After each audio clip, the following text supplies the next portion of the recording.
Hi hello அனைவருக்கும் வணக்கம். நான் உங்கள் லோகேஷ் நாகராஜன். இன்னைக்கு யாரோட வாய்ஸ் பேசி ட்ரை பண்ணிருக்கோம் அப்படிங்கிறதுக்கு முன்னாடி அனைவருக்கும் இனிய ஆடி பெருக்கு நல்வாழ்த்துக்கள். இன்னைக்கு யாரோட வாய்ஸ் பேசி ட்ரை பண்ணிருக்கோம் அப்படின்னு பாத்தீங்கன்னா ஆக்டர் ரகுவரன் சாரோட வாய்ஸ் தான் பேசி ட்ரை பண்ணிருக்கோம். அவர்கிட்ட போய் ஒரு சில கேள்விகள் கேட்க போறோம். அவர் பதில் சொல்ல போறாரு. அதுதான் ஒரு சின்ன கான்செப்ட். வாங்க அது எப்படின்னு பாத்துருவோம்.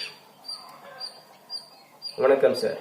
இந்த ஆடி 18 ஆடிப்பெருக்கு அப்படின்னு வந்துட்டாலே மக்கள் ஆத்துல போய் குளிக்கிறதா தான் ஒரு வழக்கமா வச்சிருக்காங்க. ஆத்துல தான் குளிக்கணுமா இல்ல வீட்டுல குளிச்சாலே போதுமா சார்? நினைச்சியா? வருஷம் 365 நாள் வீட்டுல தானே குளிக்கிற. அதுலயும் ஒரு சில நாள் குளிக்காம கூட இருந்திருக்க. நீ ஒரு நாள் ஆத்துல போய் குளிச்சு பார். அப்ப தெரியும் ஆத்தோட அருமை என்ன, பெருமை என்ன, புனிதம் என்னன்னு. இதுக்கு மேல பேசினேன் வையே வாயில பாம்பிச்சிருவாரா? இந்த வாய்ஸ் பிடிச்சிருந்துச்சு அப்படின்னா லைக் பண்ணுங்க, கமெண்ட் பண்ணுங்க, ஷேர் பண்ணுங்க.